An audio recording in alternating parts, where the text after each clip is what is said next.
আল্লাহ তাআলা রব্বুল আলামিন আপনার আমার এই জাগতিক প্রশান্তির জন্য, জাগতিক যে প্রশান্তি, এই প্রশান্তির জন্য রাসূলকে বলতেছেন, হে আমার হাবিব, আপনি আপনার উম্মতদেরকে বলে দিন, তারা যদি শারীরিক মানসিক সমস্ত প্রশান্তি দুনিয়াতে লাভ করতে চায়, তারা যেন 5 ওয়াক্ত নামাজের ইহতিমাম করে। তারা কি করে? 5 ওয়াক্ত নামাজের ইহতিমাম করে। রাসূল করিম সাল্লাল্লাহু আলাইহি ওয়াসাল্লাম যখন কোনো বিপদ আপদ বালা মুসিবত দুনিয়ার মধ্যে আপনাকে আমাকে গ্রাস করতেন, রাসূলের দরবারে এসে বলতো, ইয়া রাসূলুল্লাহ, ইয়া হাবিবাল্লাহ, আমি তো বিপদগ্রস্ত, আমি তো মুসিবতগ্রস্ত। রাসূল বলেন যে তুমি আমার কাছে বলার পূর্বেই তুমি আল্লাহর দরবারে দরখাস্ত দিয়া দাও। তোমার ব্যবসাটা মন্দা, তুমি ঋণগ্রস্ত হয়ে গেছো, বাবা অনটন তোমাকে গ্রাস করেছে, তুমি আমার কাছে বলো না, দুনিয়ার কোনো মানুষের কাছে যাবা না, মা বাবার কাছে বলবা না, তোমার ঘনিষ্ঠ কোনো লোকের কাছে বলবা না, সর্বপ্রথম যার কাছে বলবা সে বলো তোমার আমার মালিক আল্লাহ। ওই রাব্বি কারীমের দরবারে যাও, 2 রাকাত নামাজ পড়ো, ধৈর্য ধারণ করো, আর সাহায্যের জন্য ওই মালিকের দরবারে প্রার্থনা চালাও। আল্লাহ তাআলা রাব্বুল আলামিন বলেন যে ওয়াস্তাঈনু বিস-সাবরি ওয়াস-সালাহ ইন্নাল্লাহা মা'আস সাবিরিন। যখন তোমাকে আমাকে কোনো বিপদ গ্রাস করে, তখন সর্বোপরি সর্বপ্রথম যে কাজটা হলো, তোমাকে আমাকে নামাজ কায়েম করতে হবে, ধৈর্য ধারণ করতে হবে, আর আল্লাহ পাকের মদদ সাহায্যের অপেক্ষা করতে হবে। সর্বপ্রথম তোমার আমার বিপদের কথা জানবে কে? তোমার আমার মালিক, তোমার আমার স্রষ্টা, তোমার আমার প্রতিপালক, যিনি তোমাকে আমাকে সৃষ্টি করেছেন, তিনি সর্বপ্রথম জানবে যে তুমি আমি বিপদগ্রস্ত।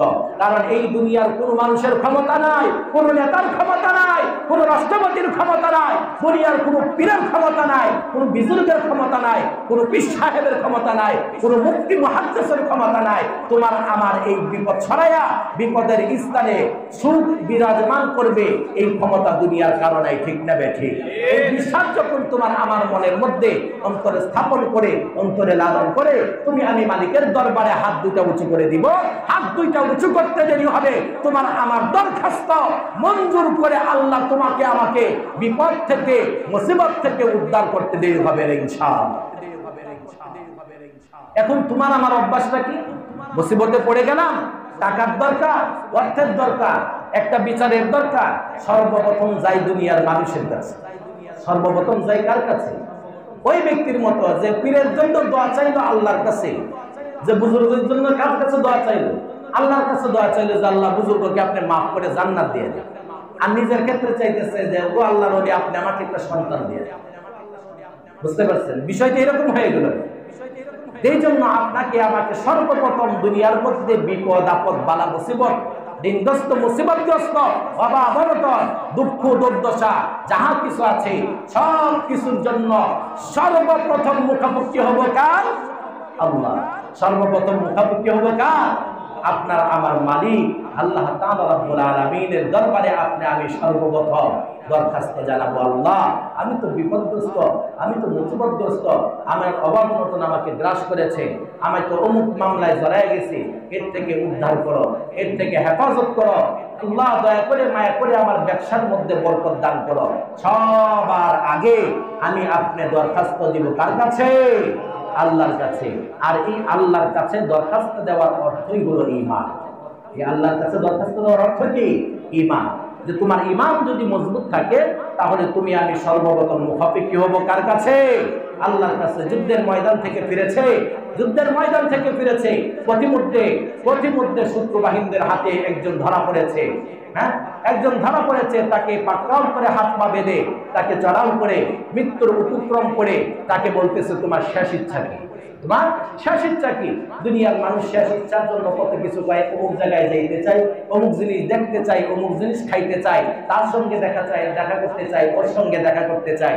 আর সাহাবায়ে কেরাম, তাবেঈন, তাবেঈন, তাদের আদত ছিল, তাদের অভ্যাস ছিল যে যখন নাকি তারা মৃত্যুর দ্বার প্রান্তে দাঁড়ায় গেছে, কাফের মুশরিক ফাসিক ফুজ্জাররা যখন জিজ্ঞেস করলো তোমার শেষ ইচ্ছা কি, তিনি সর্বোপরি একমাত্র আল্লাহর দিকে আঙ্গুলটা ইশারা করে তিনি বলল যে আমি আল্লাহর দরবারে 2 রাকাত নামাজ নাজরানা দিতে চাই। আল্লাহু আকবার। আল্লাহর দরবারে কি করতে চায়? 2 রাকাত নামাজ আমি নাজরানা দিতে চাই। 2 রাকাত নামাজ বললেন আল্লাহ তাআলা রব্বুল আলামিন, আল্লাহ তাআলা রব্বুল আলামিন তার সামনে জান্নাতটুকু ধরলেন, তার সামনে জান্নাতটুকু উপস্থিত করলেন। কোন দিক দিয়ে কাফের মুশরিক তার উপর অস্ত্র চালাইলো, রোহটা কোন দিক দিয়ে বের হলো বিন্দু পরিমাণে টের পাই নাই, ঠিক না বেঠি? এমনও দেখা গেছে যে তরবারি উপরে উঠাইছে, এই তরবারি আর নিচে নামানোর ক্ষমতা। রাসূল করিম সাল্লাল্লাহু আলাইহি ওয়াসাল্লাম তিনি বলেন যে নামাজ হলো এমন এক জিনিস, নামাজ এমন এক বস্তু, যেই বস্তুর মাধ্যমে দুনিয়ার সবকিছু থেকে মুক্তি পাওয়া যায়। দুনিয়া সবকিছু থেকে মুক্তি পাওয়া যায়। যেমনি ভাবে সাধারণত তোমরা এতটুকু জিনিস চিন্তা করো, তিরমিজি শরীফের হাদিস যে দুনিয়ার মধ্যে কোনো ব্যক্তি যদি 5 ওয়াক্ত নামাজ পড়ে, তার উদাহরণটা হলো এরকম যে কারো বাড়ির পাশে একটি নালা রয়েছে অথবা একটি পুষ্করিণী রয়েছে, আর ওই ব্যক্তি এই পুষ্করিণীর মধ্যে দৈনিক 5 বার গোসল করে। কয়বার? দৈনিক 5 বার গোসল করে। রাসূল করিম সাল্লাল্লাহু আলাইহি ওয়াসাল্লাম বলেন যে এই ব্যক্তির গায়ে তোমরা বলো দেখি কোনো প্রকার ময়লা থাকা কি সম্ভব নেই? কোনো প্রকার নাপাকি থাকা কি সম্ভব নেই? সাহাবায়ে কেরাম এক আওয়াজে বললেন ইয়া রাসূলুল্লাহ, ইয়া হাবিবাল্লাহ, কখনোই না। রাসূল বললেন যদি এই ব্যক্তির গায়ে 5 বার শরীর ধৌত করার কারণে নাপাকি না থাকে, যখন কোনো ব্যক্তি 5 বার 5 ওয়াক্ত আল্লাহর দরবারে হাজির আদায় 5 ওয়াক্ত নামাজ আদায় করে উত্তম রূপে ওযু করে, আল্লাহ তাআলা রব্বুল আলামিন ওই ব্যক্তির গায়ে গুনাহ নামক নাপাকি রাখেন না। সুবহানাল্লাহ। দুনিয়ার মধ্যে 5 বার গোসল করার কারণে তোমার আমার শরীর যেমন পাক সাফ হয়, তোমার আমার শরীর যখন ময়লা মুক্ত হয়, তেমনি ভাবে যখন কোনো ব্যক্তি 5 ওয়াক্ত নামাজের ইহতিমাম করে, 5 ওয়াক্ত নামাজ আদায় করে, আল্লাহ রাসূল বলেন যে এই ব্যক্তির গায়ে গুনাহ নামক যে ময়লা রয়েছে, গুনাহ নামক যে নাপাকি রয়েছে, এই নাপাকি থাকাও সম্ভব। আল্লাহ তাআলা রব্বুল আলামিন কালামুল শরীফের মধ্যে ইরশাদ করতেছেন হাফিজুন আলাস সালাওয়াতি ওয়াস সালাতিল উসতা। আল্লাহ তাআলা রব্বুল আলামিন বলেন যে হাফিজু আলাস সালাওয়াতি, তোমরা নামাজের প্রতি যত্নবান হও। কথাটা কার? আওয়াজ দিয়ে বলতে হবে আল্লাহ। কার কথা? আল্লাহ। আল্লাহ বলতেছে তোমরা নামাজের প্রতি যত্নবান হও। ওয়াস সালাতিল উসতা, দ্বিপ্রহরের নামাজ, দ্বিপ্রহরের নামাজের প্রতি তোমরা যত্নবান হও। রাসূল করিম সাল্লাল্লাহু আলাইহি ওয়াসাল্লাম এখন নামাজগুলোকে ভাগ ভাগ করে উম্মতকে বুঝিয়ে দিচ্ছেন তার মহত্ব সম্পর্কে, তার ফাজাইল সম্পর্কে। রাসূল করিম সাল্লাল্লাহু আলাইহি ওয়াসাল্লাম তিনি ইরশাদ করেন যখন কোনো ব্যক্তি এশার নামাজটুকু আদায় করে, যখন কোনো ব্যক্তি এশার নামাজটুকু আদায় করে, কিসের নামাজ? এশার নামাজ। আল্লাহ তাআলা রব্বুল আলামিন ওই এশার নামাজকারী ব্যক্তির জন্য ঘোষণা দিয়ে দিয়েছেন, ও আমার হাবিব আপনার উম্মতকে জানায় দিন যে সে এশার নামাজ পড়ে যখন ঘুমালো, এই এশার নামাজ পড়ে ঘুমানোর দরুন তার আমল নামায় অর্ধরাত্রিতে দাঁড়ায় থাইকা নফল নামাজ পড়লে যে পরিমাণ সব হইতো, ওই পরিমাণ সব আমি আল্লাহ তাকে দিয়ে দিলাম। যখন কোনো ব্যক্তি এশার সালাত আদায় করে যখন ঘুমাইতে গেল, ঘুমানোর পরে যথাযথ সময়ে উঠে জামাতের সঙ্গে ফজরের নামাজটুকু আদায় করলো, রাসূলকে জানায় দিল আমার হাবিব আপনার উম্মতকে জানায় দিন যে ফজরের নামাজটুকু জামাতে পড়ার কারণে সারা রাত্রিতে দাঁড়ায় থাইকা নফল ইবাদত করলে যে পরিমাণ সওয়াব হইতো, আমি আল্লাহ ওই ব্যক্তির আমলনামায় এই পরিমাণ সওয়াব দিয়ে দিলাম। নামাজ পড়লাম কিসের? এশা আর ফজরের। আওয়াজ দিয়ে বলেন কিসের? এশা আর ফজরের। ফজরে ধরেন 20 মিনিট আর এশায় ধরেন 20 মিনিট, সময় গেল কতটুকু? 40 মিনিট। অথবা আমি এই দুইটাই মিলাই 1 ঘন্টাই ধরলাম, দুইটাই মিলাইয়া 1 ঘন্টাই ধরলাম, আর সব পাইলাম কয় ঘন্টা? আওয়াজ দিয়ে বলেন না, 8 থেকে 9 ঘন্টা। কয় ঘন্টা? 8 থেকে 9 ঘন্টা নামাজ পড়লে যে পরিমাণ সব হইতো, ওই পরিমাণ সব আপনার আমার আমল নামায় আল্লাহ তাআলা রাব্বুল আলামিন দিয়ে দিবে। এটা কিসের জন্য? এটা কেবলমাত্র একমাত্র উম্মতে মুহাম্মাদের জন্য এই অফার। কার জন্য? উম্মতে মুহাম্মাদের জন্য। কারণ এই উম্মতের হায়াত কম, এই উম্মতের ধৈর্য কম, এই উম্মতের শক্তি কম, এই উম্মতের ইবাদতের জোর কম। আল্লাহ বলেন আপনার উম্মত করবে একটা, আমি আল্লাহ দিব 10টা। আমি আল্লাহ যার উপর রাজি খুশি হই তাকে দিব 70টা। আমি আল্লাহ এর চাইতেও যার উপর রাজি খুশি হই তাকে দিব বেগাইরে হিসাব, যার কোনো হিসাব নাই। আল্লাহু আকবার। রাসূল কারীম সাল্লাল্লাহু আলাইহি ওয়াসাল্লাম সাহাবায়ে কেরামকে উদ্দেশ্য করে বলে, সাহাবারা রে, তোমরা কি নামাজ সম্পর্কে বুঝনি?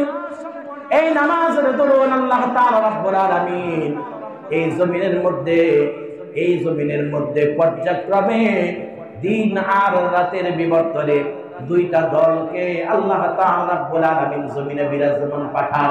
তারা এসে জমিনের সওয়ার হন, জমিনের সওয়ার করে ঘরে ঘরে যান, দরজায় দরজায় যান, অমুক জায়গায় তমুক জায়গায়, নানান শহরে, নানান গ্রামে গঞ্জে, শহরে উপশহরে ঘুরে বেড়ান আর দেখে যে কোন ব্যক্তি নামাজটুকু আদায় করেন। রাসূল কারীম সাল্লাল্লাহু আলাইহি ওয়াসাল্লাম বলেন যে তোমরা কি প্রতিদিনই আল্লাহর কাছে আলোচিত হতে চাও? তোমরা কি প্রতিদিনই আল্লাহর দরবারে তোমার নামটা ফেরেশতারা আল্লাহর দরবারে বলুক, তুমি কি এটা চাও? তোমার নামটা আল্লাহ স্মরণ করে তুমি কি এটা চাও? রাসূল কারীম সাল্লাল্লাহু আলাইহি ওয়াসাল্লাম এই সংবাদ দেওয়ার পরে সাহাবায়ে কেরাম বলতেছে, ইয়া রাসূলুল্লাহ, ইয়া হাবিবাল্লাহ, নিঃসন্দেহে আমরা এটা চাই। তখন বলল যে ফজরের নামাজটুকু যখন তুমি আদায় করো, কিসের নামাজ? যখন তুমি ফজরের নামাজটুকু আদায় করো, ঠিক ওই মুহূর্তে আল্লাহ তাআলা রাব্বুল আলামিন একদল ফেরেশতাকে জমিনে বিরাজমান করেন, জমিনে পাঠান। জমিনে এসে তারা ঘোরাফেরা করে। আর যে সমস্ত ব্যক্তিগুলো ফজরের নামাজ পড়ে মসজিদ থেকে বের হয়, তার নাম, তার বাবার নাম, তার বাড়ির নাম, তার বংশের নাম, তার দাদার নাম, তাকে যেইভাবে চিনবে তার 14 পুরুষের নামগুলো লিস্ট করে আল্লাহর দরবারে নিয়ে যায়। কোথায় নিয়ে যায়? আল্লাহর দরবারে নিয়ে যায়। আর মাঝখানে জোহরের নামাজটুকু আদায় করে, আসরের নামাজটুকু আদায় করে যখন নাকি এই ব্যক্তি বের হয়, তখন ওই একটা দল আসরের নামাজের পরে চলে যায়, একটা দল যায় আর একটা দল নামে আল্লাহু আকবার বলে। একটা দল ফজরের সময় আসে, আসর পর্যন্ত ডিউটি, আসরের নামাজ যখন শেষ হলো তখন তাদের ডিউটি শেষ। আর আপনি আমি যখন ফজরের নামাজটুকু আদায় করলাম, আসরের নামাজটুকু আদায় করলাম, ফজরের পরে এসে আপনাকে আমাকে পাইল নামাজের ঘরে। আর যখন আপনি আমি আসরের নামাজটুকু পড়ব, আসরের নামাজের সময় হলো এক দলের বিদায়ের পালা, আর একদল কাজে জয়েনের পালা। একদল যখন যায় তখন দেখলো নামাজের মধ্যে, আরেক দল যখন আসে তখন আয়েশা আপনাকে আমাকে পাইল নামাজের মধ্যে। রাসূল কারীম সাল্লাল্লাহু আলাইহি ওয়াসাল্লাম বলেন যে এই দুই দলের উভয় দল আল্লাহ তাআলার দরবারে আপনার আমার জন্য গিয়ে সত্য সত্য সাক্ষ্যটা প্রমাণ করে যে আল্লাহ এই বান্দা দুনিয়ার মধ্যে নামাজ ব্যতীত আর কিছুই বুঝে না। সুবহানাল্লাহ। আল্লাহ তাআলা রাব্বুল আলামিন বলেন যে এই অন্ধকারের মধ্যে রাতের অন্ধকার ঠেলে আমি আল্লাহ তাআলা রাব্বুল আলামিনের ঘরকে যে সে আলোকিত করলো, এই ঘর আলোকিত করার কারণে আমি আল্লাহ হাসরের ময়দানে ওই ব্যক্তিকে নূর দ্বারা আলোকিত করে দিব। সুবহানাল্লাহ। কেমন ভাবে আলোকিত করব? নূরের মাধ্যমে আলোকিত করব। এই ফজর, এশা আর আসর যে ব্যক্তি ইহতিমাম ও গুরুত্বের সঙ্গে নামাজটুকু আদায় করলো, যে ব্যক্তি আদায় করলো, এই আদায়ের ফলে আল্লাহ তাআলা রাব্বুল আলামিন তার জীবনটাকে নূর দ্বারা আলোকিত করবে, নূর দ্বারা আলোকিত করবেন। আর এই আলোকিতর বহির প্রকাশটা আমরা দুনিয়াতেই পাই, ঠিক না ব্যাঠে? এই দুনিয়ার মধ্যেই আমরা পাই। যেমন একজন কালো মানুষ সে যদি নামাজ পড়ে তার চেহারাটা আর কালো দেখা যায় না, ঠিক না ব্যাঠে? একজন নামাজি ব্যক্তির চেহারা, শরীর যতই কালো হোক, শরীর যতই কালো হোক, তার চেহারা কিন্তু কালো হয় না। হাবশী বেলালের কথা বলা হয়েছে। রাসূল কারীম সাল্লাল্লাহু আলাইহি ওয়াসাল্লাম এর মনের মধ্যে যখন কোনো অশান্তি বিরাজমান হতো, কোনো অশান্তি গ্রাস করত, বেলালকে ডাক দিত, বেলাল তুমি তাড়াতাড়ি আসো, নামাজের সময় হয়েছে, আযান দাও, ইকামত দাও, আমি রাসূল নামাজ পড়ব, নামাজের মাধ্যমে আল্লাহ আমাকে প্রশান্তি দান করবেন। সুবহানাল্লাহ।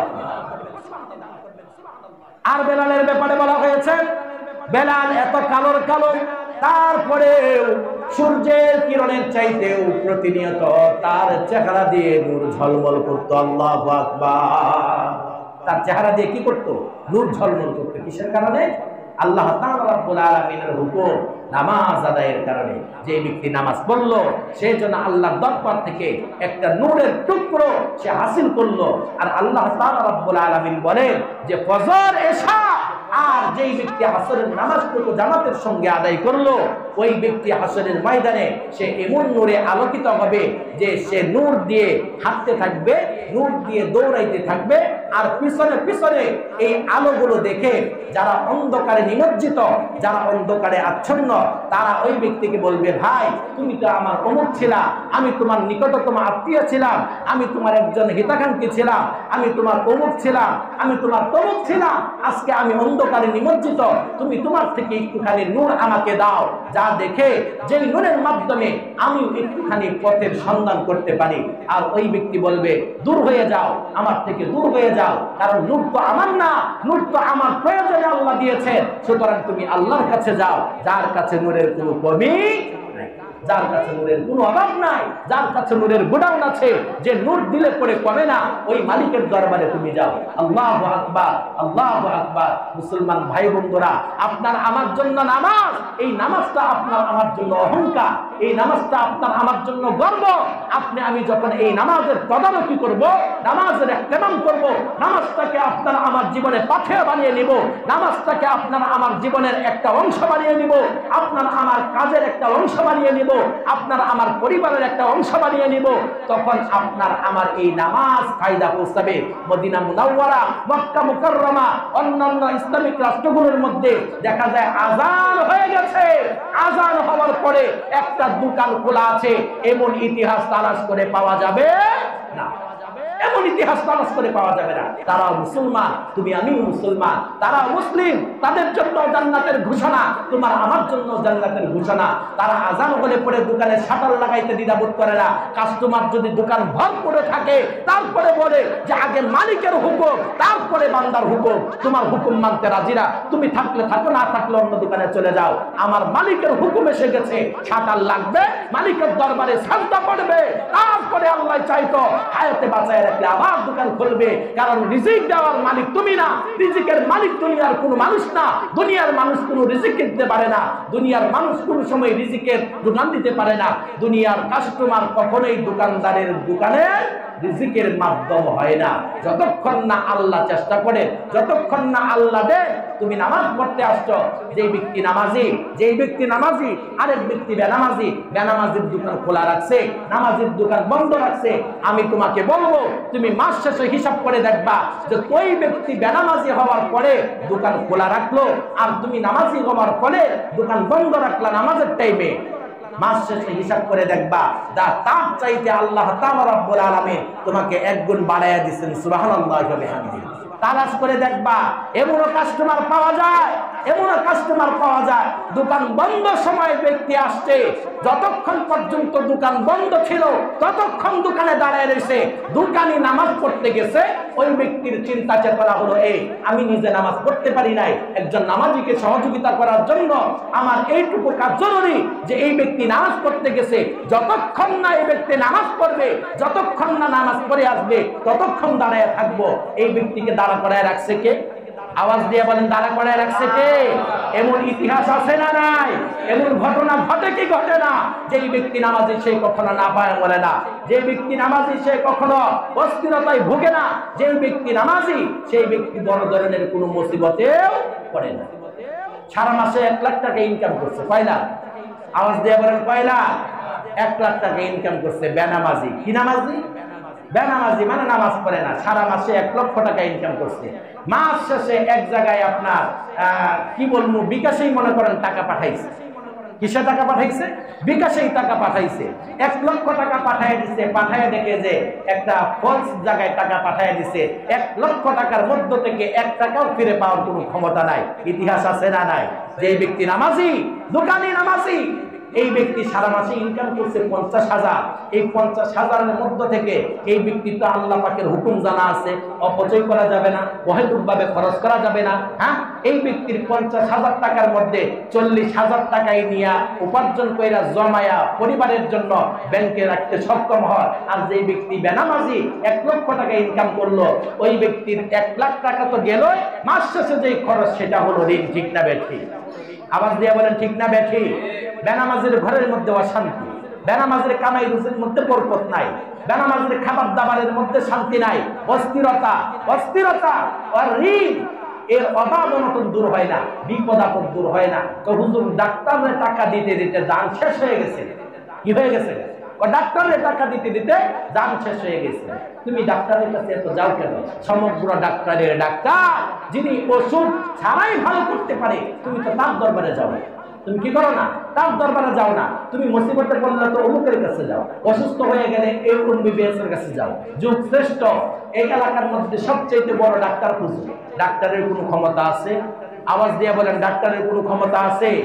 রোগ দিছে কে ডাক্তারে? রোগ দিছে কে MBBS এ? হ্যাঁ, ডাক্তারকে যে আপনি যান ডাক্তারের কাছে রোগ সারানোর জন্য, হ্যাঁ যাইতেই হবে, ডাক্তার হলো মাধ্যম, কিন্তু সর্বোপরি সর্বপ্রথম যাইতে হবে কার কাছে?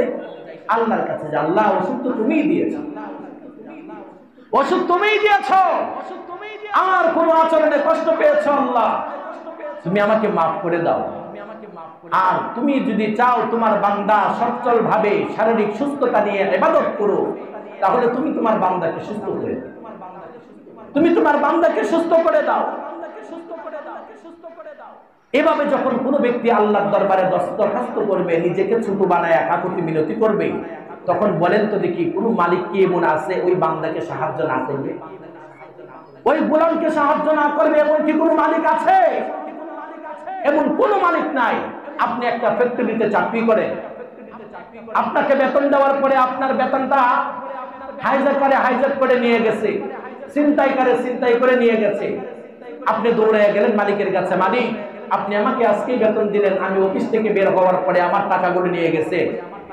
মালিকের কাছে যখন নাকি নিজেকে নত করে 2 ফোঁটা চোখের পানি ফালায়া মালিকের কাছে যদি আপনি কান্নাকাটি করেন, এই বাংলার জমিনে এমন কঠিন পাথরের দিলের কোনো মালিক তৈরি হয় নাই যে মালিক আপনাকে পরবর্তীতে কিছু টাকা না দিবে,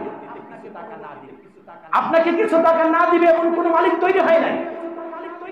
নিঃসন্দেহে আপনার কাকুতি মিনতি আর আপনার এই সত্য মালিককে অবশ্যই তার অন্তর নরম করে তার পকেট থেকে টাকা বের করে আপনার হাতে তুলে দিতে বিন্দু পরিমাণ দ্বিধাবোধ করবে।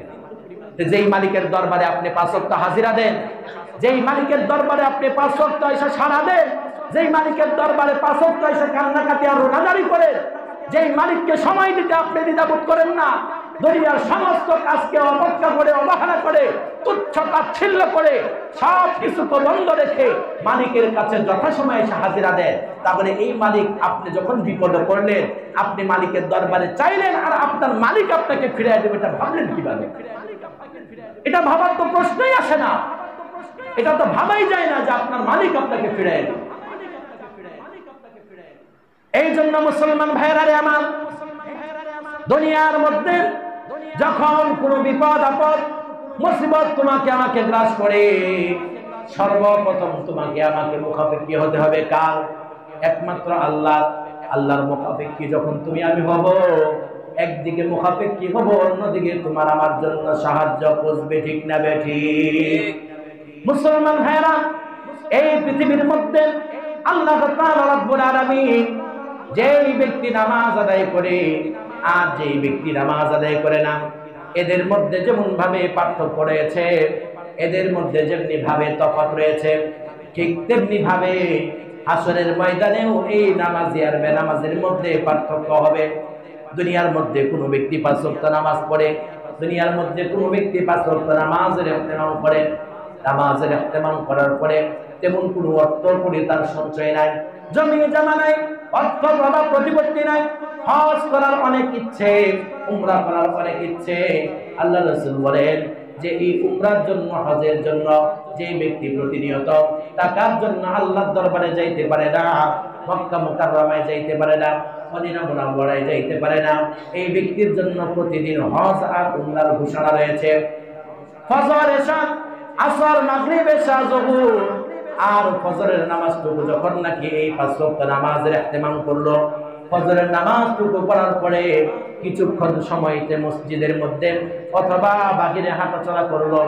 সূর্য যখন উঠলো, নিষিদ্ধ সময়টুকু পার করে যখন ওই ব্যক্তি মসজিদে এসে অথবা ঘরে বসেই 2 রাকাত নফল নামাজ আদায় করলো, 2 রাকাত নফল নামাজ আদায় করো। রাসূল করিম সাল্লাল্লাহু আলাইহি ওয়াসাল্লাম বলেন যে এই 2 রাকাত নামাজ আদায়ের পরে আল্লাহ তাআলা রাব্বুল আলামিন ওই ব্যক্তির আমলনামায় একটা কবুলিয়াতি হজের সওয়াব আর কবুলিয়াতি একটা উমরার সওয়াব তার আমলনামায় লিপিবদ্ধ করে দেন। সুবহানাল্লাহ। একটা কবুল হজ আর একটা কবুল উমরা। এখন উমরা করতে লাগে কয় লাখ?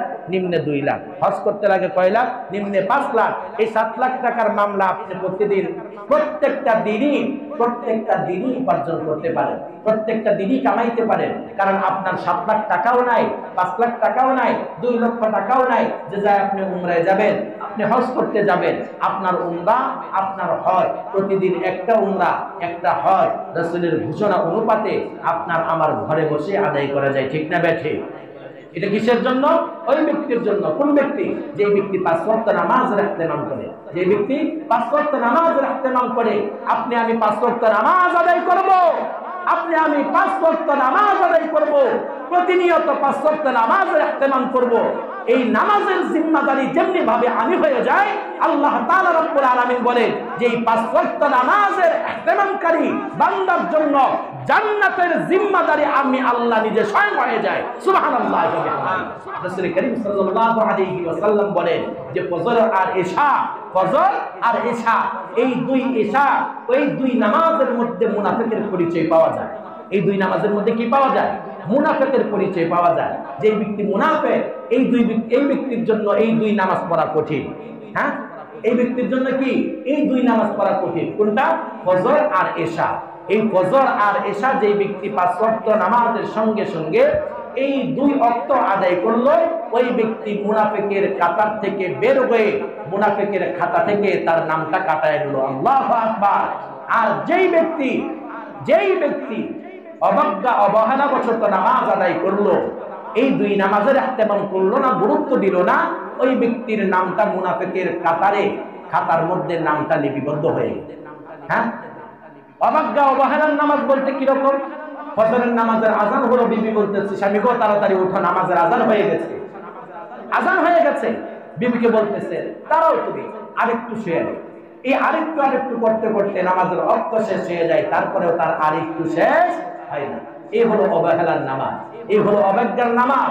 এই ব্যক্তি এই কলিতির নামাজের জন্য মুনাফিকের কাতার থেকে বের হওয়া সম্ভব না। আর যে ব্যক্তি আজান শুনলো, তার কানের মধ্যে এই আওয়াজ আসলো যে নামাজের আজান হয়ে গেছে, তৎক্ষণাৎ তার বিছানাটাকে ছেড়ে ওযু ও গোসল করে পাক সাফ পবিত্র হয়ে আল্লাহর ঘর মসজিদে গমন করলো।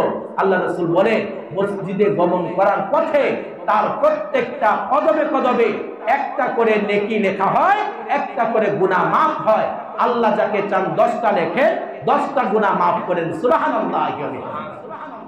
ছোট ছোট কদমে মসজিদে হাইটা আসবে, ছোট ছোট কদম নিয়ে মসজিদে হাইটা আসবে। রাসূল করিম সাল্লাল্লাহু আলাইহি ওয়াসাল্লাম তিনি বলেন যে এই ব্যক্তির জন্য আরেকটা অফার আছে। যে ব্যক্তি ফজর আর এশার নামাজ জামাতে আদায় করলো, হাশরের ময়দানে আমি রাসূল তাকে আমার উম্মত বলে পরিচয় দিব। সুবহানাল্লাহ। শুধু পরিচয় দিব না, শুধু পরিচয় দিব না, এটা ছাড়াও তার জন্য আরেকটা বিশেষ অফার হলো আমি রাসূলের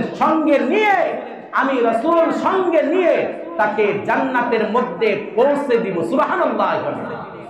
তাকে জান্নাতের মধ্যে পৌঁছে দিব। এই দুনিয়ার মধ্যে আপনি আমি 5 ওয়াক্ত নামাজ পড়ি, ইহতিমামের সঙ্গে, গুরুত্বের সঙ্গে, হাশরের ময়দান যখন কায়েম হয়ে যাবে, আপনাকে আমাকে জান্নাতের ফয়সালা করবে। আপনি আমি যখন জান্নাতের মধ্যে যাব, তখন আফসোস করব, আফসোসের হাতগুলো আরেকটু মারতে থাকবো যে দুনিয়ার মধ্যে সেই গনিমতের সময়টা যদি আমি আরেকটু বেশি নামাজের মধ্যে কাটাইতে পারতাম, আরেকটু বেশি দুনিয়ার মধ্যে আমি আল্লাহর ইবাদতে কাটাইতে পারতাম, তাহলে আজকে আমার জান্নাতটা আরো উঁচুতে থাকতো। সুবহানাল্লাহ। এই আফসোসের হাত মারতে থাকবে। আমি আপনাদের কাছে একটা প্রশ্ন রাখতে চাই, রমজান মাস চলাকালীন ফজরের নামাজে দেখা গেছে যে মসজিদ ভৈরা বারান্দা পড়ছে, মাঝে মাঝে ওইখানেও পাটি দিতে হয়েছে। হয়েছে কি হয়েছে না? আপনারা দেখছেন কি দেখছেন না? রমজান মাসে যে সমস্ত লোকগুলো এই এলাকার মধ্যে বিদ্যমান ছিল, রমজান মাসে যে সমস্ত লোকগুলো এই এলাকার মধ্যে বসবাস করত, যে সমস্ত লোকগুলো থাকতো, আপনারা বলেন তো দেখি, এই সমস্ত লোকগুলো কি সবাই তাদের বাড়ি করে চলে গেছে? আওয়াজ দিয়ে বলেন চলে গেছে। রমজানে যদি মুসল্লি ফজরের সময় ভরে, তাহলে এখন ভরে না। আপনারা বলুন দেখি, এরা কি মুনাফিক না মুনাফিকের বাহির? আওয়াজ দিয়ে বলেন মুনাফিক না? রমজানে আপনি ফজরের নামাজ পড়লেন, এখন নামাজ পড়েন না, রে মেয়ে বাটপারি ছাড়া তো আর কিচ্ছু নাই। এটা আপনি রমজানে পড়বেন, সারা বছর করবেন না, এই অফার আপনাকে কে দিচ্ছে? আর এই বাটপারির কথা আমি বলি না, স্বয়ং আল্লাহ বলতেছে সূরাতুল হুজরাতের মধ্যে যে এরা হলো বাটপার। এরা কি বাটপার? রমজানের মধ্যে আসছে, আয়েশা ওয়াদা করছে আমার সাথে। এরা কি করছে? আমার সাথে ওয়াদা করছে কি, আল্লাহ আমি আর নামাজ ছাড়বো না, আমি আর গুনাহ করব না, আমি আর পাপ কাজ করব না, আমি আর সুদ খাবো না, আমি আর জিনা করব না, আমি আর ব্যভিচার করব না, আমি আর এতিমের মাল আত্মসাৎ করব না, হুজুরে কম দিব না, মিথ্যা কথা বলবো না, দুনিয়ার মধ্যে সমগ্র পাপাচার যেগুলো আমি জানি, আমার জানা মতে গুনাহের কাজগুলোকে ছেড়ে দিব। একদিকে রমজান শেষ, অন্যদিকে তার ওয়াদাও শেষ। আছে না নাই? যদি ওয়াদা শেষ না হয়ে থাকে, রমজানে ফজরে মুসল্লি হয়ে মসজিদ বোর্ডে বাহিরে জায়গা দিতে হইতো, এখন মসজিদই বলে না। তার কারণটা তাহলে কি আমি বুঝবো যে এই সমস্ত লোকগুলো বাড়িতে চলে গেছে না এরা এলাকায় আছে? এই ফজরের নামাজের সময় এই বাংলাদেশের মধ্যে এমন কোন ফ্যাক্টরি আছে যে এই ফজরের সময় ডিউটি হয়? আছে কোন ফ্যাক্টরি? যাদের শিফট ডিউটি তাদের হিসাব আলাদা, কিন্তু 8টা তো 8টা, এটাই তো বেশি, ঠিক না ব্যাঠে? সকাল থেকে সন্ধ্যা পর্যন্ত এটার ডিউটি বেশি। তাহলে এই ডিউটি অবস্থারত যে সমস্ত লোকগুলো ফজরের সময় মসজিদে আসতো, এশার সময় নামাজ পড়তো, তারাবির নামাজ 20 টাকা দায়ান করে 1.5-2 ঘন্টা সময় ব্যয় করে তারপরে তারা ঘরে যাইতো, ওই সমস্ত লোকগুলো কি এখন নাই? ওই সমস্ত লোকগুলো কি এলাকায় বসবাস করে না? ওই সমস্ত লোকগুলো কি এখন মুসলমান থেকে বের হয়ে গেছে? ওই সমস্ত মুসলমানগুলো কি এখন আর মুসলমান নাই? আওয়াজ দিয়ে বলেন, মুসলমান নাই? তারা কি কাফের হয়ে গেছে? তারা কি ঈমান ছাইড়া দিছে? তাহলে তারা কোথায়? তাহলে তারা কোথায়? আপনাদের হাতে ধরে বলি ভাই, আপনাদের পায়ে পড়ি, আপনারা যদি একজন একজন বলেন যে হুজুর আমার পায়ে পড়লে আমি নামাজ আদায় করব, আমি বৃদ্ধ পরিমাণ আপনার পায়ে পড়তে দ্বিধা করব না। আপনাদের পায়ে ধরে বলি বাজার 5 ওয়াক্ত নামাজের ইহতিমাম করেন। যতটুকু সময় আপনি বাড়িতে থাকে ওয়াহিদভাবে ঘুমে চাষতলে এদিক সেদিক সময়টুকু নষ্ট না করে আপনি আমি মসজিদের মধ্যে এসে রোনাজারি করি। এই যে তাপমাত্রা, এই তাপমাত্রা কিসের ফসল? আপনার আমার বেনামাজির ফসল। এই তাপমাত্রা আপনার আমার গুনাহ।